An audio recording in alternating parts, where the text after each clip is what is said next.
வெகு சில எழுத்தாளர்களால் மட்டும்தான் தங்களுடைய ஒவ்வொரு நூலையும் தரமாக கொடுக்க முடியும். அந்த வரிசையில் மிக முக்கியமானவர் எழுத்தாளர் நக்கீரன் அவர்கள்.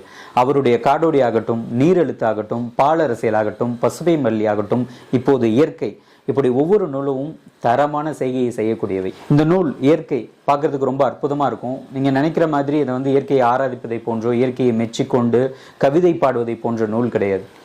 இயற்கை சார்ந்து நாம் செய்யக்கூடிய தவறுகள், இயற்கை எந்த அளவுக்கு நம்ம கொடுமைப்படுத்திட்டு இருக்கோம், எந்த அளவுக்கு அழிவுக்கு உண்டாக்கி இருக்கோம், அதனால் ஏற்படக்கூடிய விபரீதங்கள், இப்படி பல்வேறு விஷயங்களை பற்றி இந்த நூல் பேசுது. ரொம்ப காத்திரமாகவும் கூடவே கொஞ்சம் நகைச்சுவை கலந்தும் இந்த எழுத்துக்களை நக்கீரன் அவர்கள் கையாண்டிருக்கார். இருக்கக்கூடிய சுற்றுச்சூழல் சீர்கேட்டை பற்றி அழகாக படம் பிடித்துக்கூடியது இந்த நூல். காடோடி பதிப்பகம் இந்த நூலை வெளியிட்டிருக்காங்க. நேரடியாக காடோடி பதிப்பகத்திலையும் பெற்றுக்கொள்ளலாம். மிகவும் போற்றப்பட வேண்டிய எழுத்தாளர் நக்கீரன் அவர்கள். அவருடைய இந்த இயற்கையை தவறாமல் படித்துவிட்டு உங்கள் கருத்துக்களை சொல்லுங்கள். இந்த புக்கை பற்றி பேசினா மட்டும் போதாது, இன்னும் நிறைய விஷயங்கள் எழுத வேண்டியது.